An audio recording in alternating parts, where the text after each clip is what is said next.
जय हिंद। पिछले क्लास में हम लोग अखंड भारत का निर्माण कैसे हुआ था इसके बारे में देख लिए थे। तो चलिए उससे कुछ सवाल पूछते हैं, उसके बाद से हम लोग आगे बढ़ते हैं। तो बताइए, हैदराबाद को किस ऑपरेशन के द्वारा भारत में मिलाया गया? फटाक से बोलिए, कौन सा ऑपरेशन था? ऑपरेशन पोलो। कौन सी कार्रवाई की गई थी? पुलिस कार्रवाई, लेकिन रियल में वो क्या थी? आर्मी कार्रवाई। कल बता चुके थे क्या हुआ था रियल में। उसके बाद से कश्मीर को कैसे मिलाया गया था? तो विलय पत्र पर हस्ताक्षर किया था कब? 26 अक्टूबर। कब? 26 अक्टूबर 1947 को। उसके बाद से आपको नेक्स्ट बताए थे क्या कि एक जूनागढ़ था। जूनागढ़ को कैसे मिलाया गया था? कि तो जूनागढ़ को किससे? जनमत संग्रह के द्वारा, यानी कि वोटिंग कर रेफरेंडम कराकर, वोटिंग कराकर या रेफरेंडम कराकर जूनागढ़ को क्या किया गया था? भारत में मिला लिया गया था। देखिए कितने टोटल देशी रियासतें थी भारत में। टोटल कितने देशी रियासत थी? 552 देशी रियासतें थी। ये सब आपको पिछले क्लास में बता चुके थे। कश्मीर में क्या हुआ था? कश्मीर का जब जैसे ही मामला सुलझा वहाँ पे 370 लगा और पीओके जो है पीओके को लाने के लिए क्या किया गया था? ये जो पीओके है इस पर जो ऑलरेडी क्या किया था, पाकिस्तान ने कब्जा कर लिया था, पाक ऑक्युपाइड कश्मीर। तो अभी भी ये पाकिस्तान के पास ही है। ये क्या हुआ कि इसमें देखिए यहाँ पे जो भी थे, सरदार वल्लभ भाई भी वकील थे, नेहरू जी भी वकील थे और CR दास वो भी वकील थे। तो सब वकील ही हमारे, देखिए स्वतंत्रता संग्राम की लड़ाई मैक्सिमम आप देखिएगा वकील लोगों ने ही लड़ा है, क्योंकि वकील किसी भी कानून से नहीं डरता है। आपको पता होना चाहिए, वकील किसी भी कानून से नहीं डरता। वो सबको पता है उस सभी कानून के बारे में, वो क्यों डरेगा किसी से। तो जो वकील होता है वो किसी कानून से नहीं डरता है, पुलिस वगैरह से तो वो वैसे भी नहीं डरता है। और पुलिस का ये मतलब एक अधिकार है। एक सर हमको पढ़ाए थे, वो वकील ही थे, वो बता रहे थे कि अगर हमारे ऊपर अगर हमारा वारंट जारी होता है, एक वकील थे सर वो हमारे, तो वो हमको बताए थे अगर हम लोग के ऊपर एक मतलब वारंट जारी होता है और वो मतलब आता है पुलिस गिरफ्तार करने के लिए, तो वो हथकड़ी नहीं लगा सकता है। हमसे रिक्वेस्ट करेगा कि आप चलिए, आपके खिलाफ वारंट आया है, आप ये वारंट देखिए और चलिए मेरे साथ। वकीलों का इतना मतलब पावर होता है कि आप पुलिस जो है उनको हथकड़ी पहना कर नहीं ले जा सकती है। वो उनसे रिक्वेस्ट करे कि आपके खिलाफ वारंट आया है, आप चलिए थाने में, बुलावा आया है, लेकिन हथकड़ी नहीं पहना सकती है। तो जो वकील हैं, वकील ने ही स्वतंत्रता संग्राम में सबसे ज़्यादा हेल्प किया है हम लोगों के।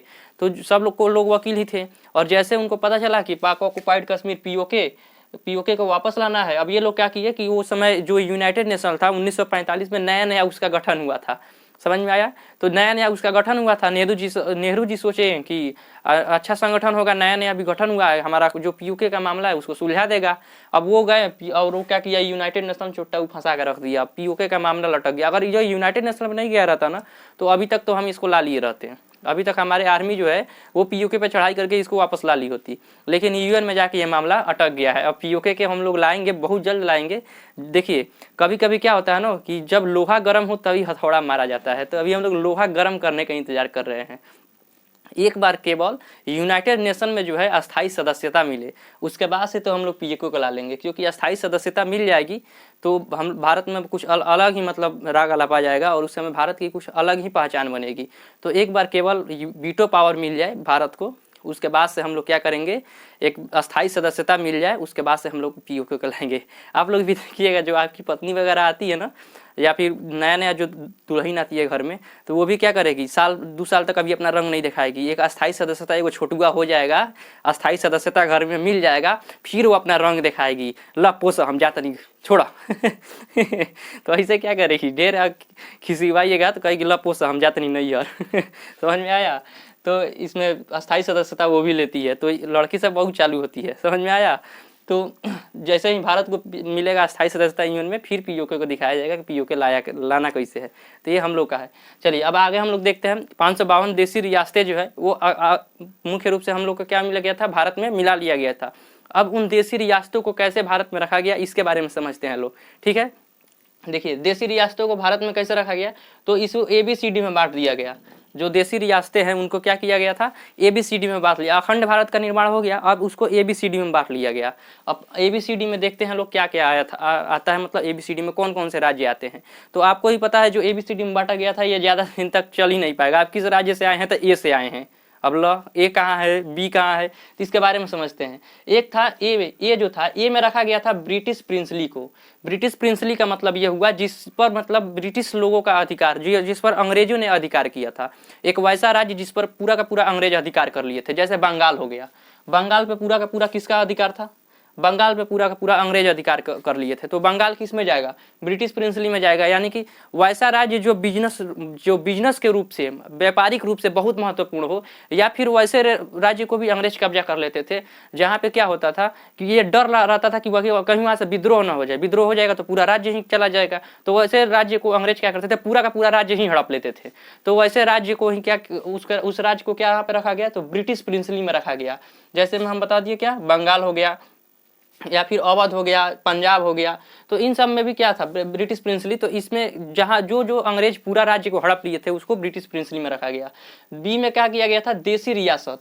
देखिए अंग्रेज सब भी बेचारा क्या करे, उस सब भी पूरा राज्य नहीं हड़पता था। देखिए जैसे कि बिहार को, पंजाब को हड़प लिया। अब पंजाब में देखिए जितना भी नाली बनवाना हो गया या फिर रोड बनवाना हो गया, वहाँ का साफ सफाई, लोगों का जो भी मतलब मांग है उसको पूरा करना, अंग्रेज तंग आ जाता था। तो वो सोचता था कि सभी अगर देश को हम कब्जा करते चलेंगे, पूरा इंडिया को कब्जा करेंगे, तो जितना हमारा व्यापार में नाफा नहीं होगा उतना यहाँ पे नाली, सड़क, साफ सफाई, लोगों की मांग, सब में हमारा खर्चा हो जाएगा पैसा। तो हम क्या करते हैं कि वहाँ पे क्या करते हैं, जो देश के ही मतलब जो राजा है उनको बैठा देते हैं अपना चमचा की तरह। चमचा समझते हैं ना, मतलब एज अपने मतलब कर्मचारी की तरह। और वो लोग क्या करेंगे, इस देश को मतलब जो भी अलग अलग जो क्षेत्र है उसको संभालेंगे, और उनसे हम क्या करेंगे, एक मोटी रकम जो है वो टैक्स के रूप में वसूल लेंगे। तो देखिए अंग्रेजों का दिमाग यहाँ पे समझने का कोशिश कीजिए। उनका देखिए अब वो क्या कर रहे हैं कि वहाँ का साफ सफाई जो है वहाँ का राजा करवाएगा, वहाँ के जो रोड वगैरह है राजा करवाएगा, कृषि वगैरह जो है उसमें जो भी योगदान करना हो राजा करवाएगा। अंग्रेज पूरा टेंशन मुक्त रहते थे। उनको क्या होता था, साल में एक बार या महीने में एक बार टैक्स मिल जाता था, वो भी खुश, ये भी खुश कि हमारा प्रिंस देसी रियासत है। तो देसी रियासत में जो थे वो अंग्रेज के ही इशारे पर बैठने वाले राजा थे। यानी कि ये जो प्रिंसली स्टेट था वो देसी रियासत, इसको कहाँ रखा गया? बी में रखा गया, यहाँ पे राजा रहते थे। और सी में कमिश्नरी स्टेट को रखा गया। देखिए अंग्रेज कितना चालाक था सब। अब देखिए अगर आप पूरे राज्य को, कहा जाता है ना, पूरे राज्य को अगर कंट्रोल कीजिएगा, तो आपको बताए हैं कि आपको पूरा जनता का देख रेख, नाली साफ सफाई सब आपको कराना पड़ेगा, बहुत खर्चा आ जाएगा। तो अंग्रेज देखते थे कि व्यापारिक रूप से जो मुख्य शहर है उस पर कब्जा कर लेंगे तो पूरा जो उसका राज्य है वहाँ पे कब्जा आ जाएगा। जैसे अगर बिहार पे अगर आपको पहुँच बनाना हो तो आप पटना पहुँच बना लीजिए, राजधानी है, वहाँ से आपका सभी बात सुना जाएगा बिहार से, बिहार का राजधानी पटना से। तो वैसे वो लोग क्या करते थे कि एक छोटा छोटा जो शहर था जो बहुत व्यापारिक रूप से इंपॉर्टेंट था, जैसे अमृतसर हो गया, क्या हो गया? अमृतसर हो गया, दिल्ली हो गया, और इधर से जो भी मतलब छोटा छोटा शहर था जो मतलब व्यापारिक रूप से बहुत महत्व रखता था, उसको अंग्रेज क्या किए थे? कब्जा कर लिए थे। तो उसको कहाँ पे रखा गया? उसमें छोटा कमिश्नर बैठता था, उस पर क्या, उसमें क्या बैठता था? कमिश्नर बैठता था। तो उसको क्या बोला गया? कमिश्नरी स्टेट। क्या बोला गया? कमिश्नरी स्टेट। तो सी में क्या कहा गया? कमिश्नरी स्टेट। और डी में यूनियन टेरिटरी को रखा गया। यूनियन टेरिटरी में क्या था?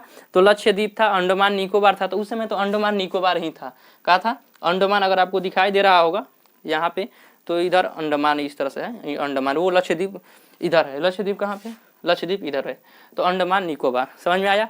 जब देश को मिलाने की होड़ चल रही थी तो उस समय आपको एक कहानी बताते हैं। जो पाकिस्तान था, पाकिस्तान सोचा कि हम क्या करते हैं, लक्षद्वीप में जल्दी से जाते हैं। लेकिन इधर पटेल भी बहुत होशियार, तुरंत नौसेना भेज दिए। कहाँ पे? लक्षद्वीप पे, कि जाओ जल्दी लक्षद्वीप पर मतलब अपना झंडा फहराओ। लक्षद्वीप पे उधर पाकिस्तान भी अपना सेना भेजा था और इधर लक्षद्वीप भी सेना भेजा, लक्षद्वीप में भारत भी सेना भेजा था। जैसे ही पाकिस्तान की आर्मी पहुंची, देख रही है कि वहाँ पे इंडियन आर्मी की झंडा लहरा रही है, तो पाकिस्तान की आर्मी पूछी, कही कि हम इसको नहीं मानते हैं, हम यहाँ के लोगों से पूछेंगे कि ये लोग कहाँ रहना चाहते हैं, भारत में या कि पाकिस्तान में। तो यहाँ पे तो भारत वाले ही झंडा लहरा चुका था। 1 घंटे बाद ये लोग लेट करके आए। 1 घंटा पहले लेट हो गया रहता तो फिर पाकिस्तान के हाथ में चला गया रहता। लेकिन 1 घंटा लेट से ये लोग आए तो जाकर यहाँ के लोगों से पूछ रहे हैं। यहाँ के लोग आदिवासी वो सब समझता नहीं है। जाकर पूछ रहे हैं कहाँ आप लोग रहिएगा, भारत में कि पाकिस्तान में। और वहाँ का आदिवासी सब बोल रहा है, देख बबुआ, ना हमको भारत में रहना है ना पाकिस्तान में, हमको इन्हें रहना है। समझ में आया?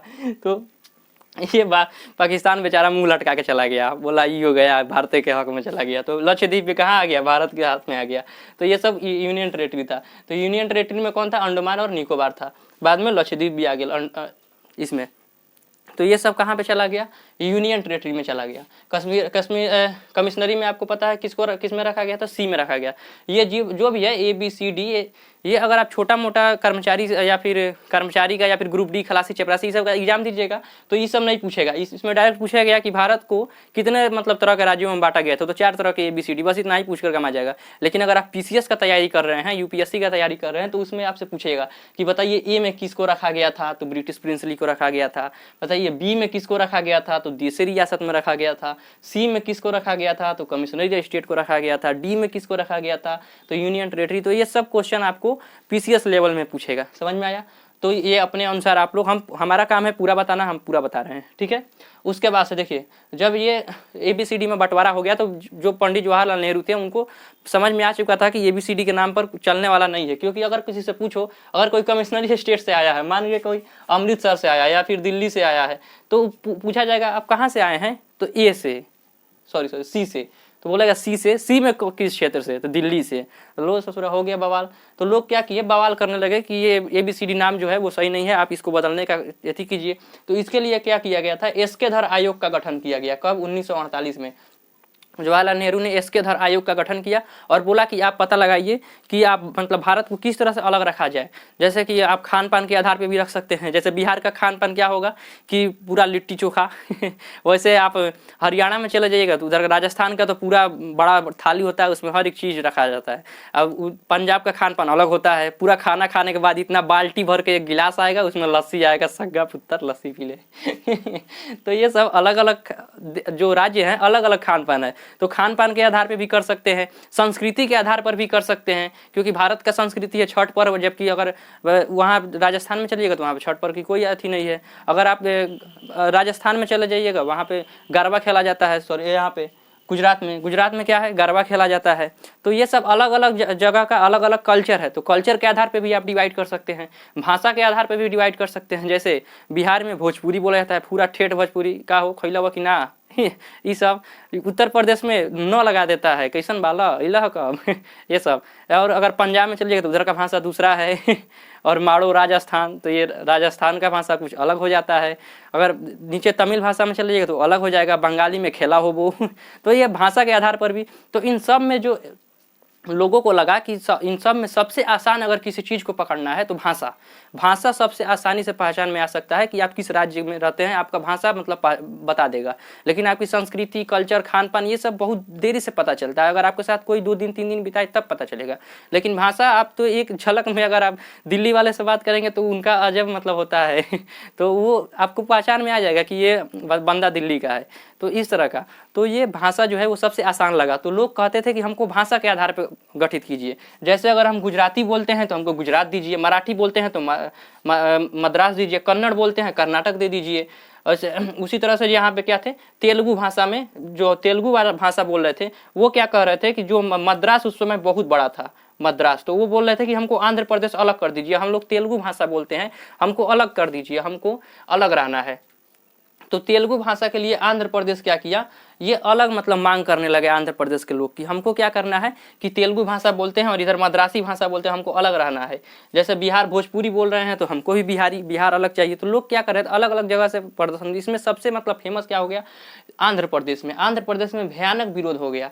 क्या होगा वो आंध्र प्रदेश का देखिए क्या कहना है, आंध्र प्रदेश का कहना था कि हम लोग क्या कहते हैं तेलुगु भाषा बोलते हैं, और यहाँ थोड़ा दूर आगे जाते हैं तो फिर मद्रासी हमको समझ में नहीं आता है, तो आप क्या कीजिए हमको एक अलग राज्य दे दीजिए। हम कहाँ कर रहे हैं कि हमको तोड़कर अलग देश बना दीजिए, हमको पता है आप यूनियन है, आप तोड़ नहीं सकते हैं, यहाँ से कोई निकल नहीं सकता है एक बार अगर जुड़ गया तो। हम तो यही कह रहे हैं कि आप जो राज्य के सीमा के अंदर परिवर्तन है वो कर दीजिए, हमको भाषा के आधार पर क्या कीजिए गठित कर दीजिए। लेकिन उससे पहले हम चलते हैं कहाँ पे, तो SK धर आयोग का निर्माण किया गया था कब, 1948 में। ये SK धर आयोग ने क्या बोला था कि भाषाई आधार पर मान्यता नहीं मिलना चाहिए किसी भी राज्य को। उसके बाद से JVP समिति को 1948 में गठित किया गया था। देखिए जवाहरलाल नेहरू, J फॉर जवाहरलाल नेहरू, यहाँ पे पट्टाभी सीतारमैया और वल्लभ भाई पटेल। तो जवाहरलाल नेहरू, वल्लभ भाई पटेल और पट्टाभी सीतारमैया समिति, यानी कि 3 लोगों के नेतृत्व में ये क्या किया गया था, समिति का गठन किया गया था, JVP समिति। तो JVP का फुल फॉर्म आपको पता चल गया, जवाहरलाल नेहरू, वल्लभ भाई पटेल और पट्टाभी सीतारमैया। 1948 में इन लोगों ने भी क्या कहा था कि भाषाई आधार पर मान्यता नहीं मिलना चाहिए। तो इन लोगों ने भी भाषाई आधार पर मान्यता का विरोध किया था भारत में। अब आंध्र प्रदेश में जो तेलुगु भाषा के लिए प्रदर्शन हो रहा था उसमें एक थे पेट्टू श्री रामलू। तो पेट्टू श्री रामलू ने क्या किया, 1952 में भूख हड़ताल पे बैठ गए और बोले नहीं हमको अलग राज्य चाहिए, मतलब चाहिए हम तेलुगु बोलने वाले, हम लोग अलग राज्य चाहिए हमको। तो आंध्र प्रदेश में क्या हुआ था, ये पेट्टू श्री रामलू 1952 में भूख हड़ताल में बैठ गए। अब भूख हड़ताल में बैठे नो तो SK धर आयोग बीच कहा छोड़ दो, भूख हड़ताल पे बैठा है, बैठा रहने दो बुढ़वा को, का भाषा आधार पर मान्यता नहीं मिलेगा तो नहीं मिलेगा। जेबीपी समिति भी चुपचाप गमा गया, बोला छोड़ दो, बैठा है बैठने दो, भाषा आधार पर हम भी मान्यता नहीं देंगे 1948 में इसका। लेकिन जो 1952 में पेट्टू श्री रामुलू थे वो 56 दिन तक भूख हड़ताल पे बैठले रह गए और 56 दिन के बाद उनका मृत्यु हो गया। क्या हुआ? मृत्यु हो गया। और जैसे मृत्यु हुआ भयानक विद्रोह हो गया, भयानक बवाल हुआ। कहाँ पे? आंध्र प्रदेश में। लोग गरियाने लगे नेहरू को, इससे अच्छा तो अंग्रेजवा सब था, कम से कम बात तो मानता था, इस चुट्टा हम लोग का बात नहीं मानता है। तो पूर्ण रूप से क्या हुआ? चक्का जाम होने लगा, कहीं पे रोड जाम हो रहा है, कहीं पे आगजनी होने लगी और सरकार का विरोध शुरू हो गया कि अगले सरकार इससे अच्छा तो अंग्रेज था, ये हमारे जो नेता है पेट्टू श्री रामुलू को मार दिया, भूखे छोड़ दिया, इससे अच्छा तो लॉर्ड माउंटबेटन था। तो ये सब मतलब तरह तरह की बातें लोग करने लगे। अब नेहरू परेशान हो गए कि ये तो बहुत ज़्यादा मतलब विरोध हो रहा है, मतलब अगले इलेक्शन में तो हमको गिरा देगा ये लोग। तो जो नेहरू थे वो क्या किए, मतलब माथा पीट लिए कि ये क्या हो गया। तब वो क्या किए, बोले ठीक है हम क्या करते हैं, 1 अक्टूबर 1953 को आंध्र प्रदेश को अलग राज्य दे दिया गया। किस आधार पे? तो भाषाई क्षेत्र पर गठित होने वाला फर्स्ट राज्य। ये क्वेश्चन कईयों बार पूछा गया है कि भाषाई क्षेत्र पर अलग होने वाला पहला राज्य कौन था? तो आंध्र प्रदेश था। समझ में आया? तो नेहरू ने क्या किया, 1 अक्टूबर 1953 को आंध्र प्रदेश को क्या किया, अलग राज्य दे दिया। और जैसे अलग राज्य घोषित हुआ, अब वहाँ गुजरात से मांग उठने लगी, हमको भी चाहिए। बिहारी करा हम कहाँ पीछे रहे, हमरो चाहिए। तो अलग अलग जगह से मांग उठना शुरू हो गया। कोई कह रहा है हमको गुजरात दे दो, कोई कह रहा है मराठी बोलते हमको मद्रास दे दो। तो ये अलग अलग जगह से मांग उठना शुरू हो गया। अब नेहरू जी और परेशान हो गए कि एगो को मनाने के चक्कर में पूरा अलग अलग जगह से मांग शुरू हो गया। कोई अलग मांग कर रहा है, कोई अलग मांग कर रहा है, मध्य प्रदेश का अलग से मांग उठ रहा है, सब लोग अलग अलग से मांग अपना शुरू कर दिए। अब नेहरू जी बोले कि लो एक गोड़ा का मनावे गए नहीं है, सब गोड़ा पीछे पड़ गई लहसुन। तो इसमें क्या हुआ कि नेहरू जी जब अशांति ज़्यादा हो गया तो नेहरू जी आए। कहाँ पे? नेहरू जी आए रेडियो, उस समय तो रेडियो ही चल रहा था, और बोले कि आप लोग सभी देशवासियों से विनम्र निवेदन है कि आप लोग शांति को बनाए रखें। और हम क्या कर रहे हैं कि खान बहादुर सर सैयद फजल अली खान के नेतृत्व में हम एक आयोग का गठन करेंगे और उसका आयोग का नाम होगा फजल अली आयोग। तो इतना बड़ा उनका नाम था, तो फजल अली आप याद रखिएगा। तो फजल अली आयोग का गठन किया गया। कब? फजल अली आयोग का गठन किया गया 1953 में। इसमें 3 सदस्य थे और इन्होंने अपना रिपोर्ट दिया 1956 में। तो इसके बारे में जानते हैं। फजल अली आयोग का गठन किया गया। नेहरू जी बोले देखिए भैया तुम क्या करना, तुम थोड़ा सा भी जल्दीबाजी मत करना। जल्दीबाजी के चक्कर में देख रहे हो एगो को आंध्र प्रदेश बनाए हैं। अब देखिए 5 तरह का क्षेत्र हो गए, A B C D Andhra Pradesh. 5 तरह का क्षेत्र हुए कि नहीं हुए? 5 तरह का क्षेत्र हो गए थे यहाँ पे। तो वो बोले कि देखो हम तेजी में बनाए हैं, तेजी किए हैं, तो आंध्र प्रदेश की वजह से पूरा देश में अशांति फैल गया है। तुम क्या करो, पूरा अच्छे से मतलब ग्राउंड लेवल पर रिपोर्टिंग करो और पता करो कि अगर भाषाई किस आधार पे मतलब क्या किया जाए, जो राज्य है उसका गठन किया जाए। तो फजल अली आयोग ने क्या किया, फजल अली आयोग 1953 में 3 सदस्य थे इसमें, इन्होंने अपना रिपोर्ट दिया 1956 में और इन्होंने कहा कि ठीक है आप महाराज भाषा के आधार पे जो है राज्यों का गठन कर दीजिए और राज्यों का गठन कीजिए। लेकिन उन्होंने सख्त आदेश दिया कि ऐसा बिल्कुल भी नहीं होना चाहिए कि एक भाषा और एक राज्य, मतलब कि अगर आपको मराठी नहीं आता है तो आप महाराष्ट्र में नहीं रह सकते हैं, आपको गुजराती नहीं आती है तो आप गुजरात में नहीं रह सकते हैं, ऐसा बिल्कुल भी नहीं होना चाहिए। तो ये सख्त आदेश दिया गया था किसके द्वारा? फजल अली आयोग के द्वारा, कि भाषा में एक भाषा एक राज्य बिल्कुल भी नहीं होना चाहिए। इसका मतलब ये बिल्कुल भी नहीं होना चाहिए कि अगर आपको भोजपुरी नहीं आता है तो आप बिहार में नहीं रह सकते हैं, आप रह सकते हैं। हम लोग वसुधैव कुटुम्बकम हैं, तो आप किसी भी भाषा के आधार पर कहीं से निकाला नहीं जा सकता है। लेकिन क्या करते हैं अभी भी जो भी छोटे मोटे पार्टी होते हैं, देखिए यहाँ पे राजनीतिक मामला कुछ लोग खेल देते हैं, आपको बता देते हैं। अगर कोई धर्म के नाम पे अगर फेमस होना चाहता है ना, आप समझ जाइए कि वो फेमस होने के लिए ही धर्म को आगे ला रहा है। आप देखिए अगर कोई धर्म को आगे लाकर फेमस होना चाहिए, उससे धर्म से 4 गो सवाल पूछिए नहीं बता पाएगा, गारंटी कहते हैं। आप धर्म से उठाकर उससे 4 गो सवाल पूछिए वो नहीं बता पाएगा, उसको केवल फेमस होना है धर्म का आड़ लेकर, और वहीं धर्म के नाम पे आपके लिए दीमक साबित होता है वो एक प्रकार से। समझ में आया? तो कुछ लोग राजनीति करते हैं ये भाषाई आधार पे। वैसे हमको मतलब ग्राउंड रिपोर्ट पता नहीं है, मीडिया वगैरह से हमको ही पता चलता है। जैसे महाराष्ट्र वगैरह में क्या कहते हैं, जो वहाँ के लोकल गवर्नमेंट है वो क्या कहते हैं, मारो बिहारियों को, मारो उत्तर प्रदेश वाला भैया जी बोलता है, भैया जी। तो ऐसा होता है क्योंकि वो क्या जो छोटे मोटे नेता है उनको केवल अपने जगह पर ही फेमस होना है, अपने ही जो राज्य है वहीं पे फेमस होना है, उनको पूरे देश के बारे में सोचना ही है। बीजेपी कभी ऐसा कह सकती है कि मारो बिहारियों को या फिर गुजरातियों को या फिर कोई भी देश हो, कोई भी राज्य हो, कोई कभी नहीं कर सकते, क्योंकि जो बीजेपी है उसको बिहार में भी वोट मांगने आना है, गुजरात में भी जाना है, आंध्र प्रदेश में भी जाना है, सब पूरे देश में, पूरा देश का नेशनल पार्टी है। तो नेशनल पार्टी कभी ऐसा नहीं करती। लेकिन जो लोकल पार्टी होते हैं केवल फेमस होने के लिए वो लोग क्या करते हैं, ये जो भाषाई आधार पर जो राज्यों का गठन किया इसका विरोध करने लगते हैं या फिर वहाँ से लोगों को भगाना शुरू कर देते हैं। जबकि फजल अली आयोग ने क्या किया था, 1953 में आदेश दिया था कि गठन हुआ था 1956 में आदेश दिया था कि एक भाषा एक राज्य बिल्कुल भी नहीं होना चाहिए। समझ में आया ये सब बात। उसके बाद सब देखिए फजल अली आयोग ने अपना फैसला सुना दिया कि भाषाई आधार पर राज्यों का गठन कर दिया जाए। लेकिन एक बात बताइए, फजल अली आयोग थे कौन? फजल अली आयोग क्या थे? सुप्रीम कोर्ट के जज थे। सुप्रीम कोर्ट के जज थे। कौन थे? सुप्रीम कोर्ट के जज थे। तो सुप्रीम कोर्ट के जो जज है वो केवल फैसला सुना सकते हैं, आदेश नहीं दे सकते हैं हमको। और ये कोई केस तो है नहीं कि आप फैसला सुना दिए हमको मानना ही पड़ेगा। आप कौन होते हैं आदेश देने वाले? आदेश तो आप दे ही नहीं सकते हैं, आप सुप्रीम कोर्ट के जज हैं। आप अपने पास रखिए अपना आदेश, आप आदेश नहीं दे सकते, आप केवल फैसला सुना सकते हैं, उसको मानना ना मानना हमारे ऊपर है। लेकिन आप आदेश नहीं दे सकते हैं, क्योंकि आदेश कब दीजिएगा? आदेश हमारा जो संसद है, 10 लाख पे हम लोग एक संसद चुनकर भेजे हुए हैं। कहाँ पे? तो संसद में। तो वहाँ पे सांसद चुनकर संसद में भेजे हुए हैं, तो वो हमको आदेश दे सकता है। हम लोग भेजे, हम लोग डेमोक्रेसी राज्य है, देश है, जिसमें क्या होता है, democracy to the people, by the people, for the people. तो हम लोग का जो सरकार है वो हमको आदेश दे सकती है, उनका बात हम मानेंगे। हम आपका बात क्यों माने? प्रश्न तो सही है, हम आपका बात क्यों माने फजल अली आयोग का? क्योंकि फजल अली तो सुप्रीम कोर्ट का जज है। तो वहां पे क्या किया गया था, तब 1956 में 7वां संविधान संशोधन किया गया। किसके द्वारा? जवाहरलाल नेहरू के द्वारा। जवाहरलाल नेहरू के द्वारा क्या किया गया? 1956 में 7वां संविधान संशोधन किया गया और भाषाई राज्यों को संवैधानिक मान्यता दी गई। जितने भी भाषाई क्षेत्र के राज्य बने उनको संवैधानिक मान्यता दी गई। अब कितने देखिए, उस समय जो भाषाई राज्य थे 14 भाषा सेलेक्ट किए गए। कितने? 14 भाषा सेलेक्ट किए गए और 14 राज्य बनाए गए और 6 केंद्र शासित प्रदेश बनाए गए। कितने? 14 राज्य और 6 केंद्र शासित प्रदेश, यानी कि यूनियन टेरिटरी बनाए गए। समझ में आया? अभी राज्यों की संख्या कितनी हो गई है? बढ़कर 28 हो गया है। सोचिए, 14 से सीधे दुगुना हो गया है। तो हो ये जाएगा, कभी उत्तराखंड अलग हो रहा है, कभी झारखंड अलग हो रहा है, कभी तेलंगाना अलग हो रहा है। तो ऐसे अलग होते होते अभी कितना राज्य हो गया है? 28 राज्य हो गया है। तो फिलहाल में कितने राज्य है? 28 राज्य है। समझ में आया?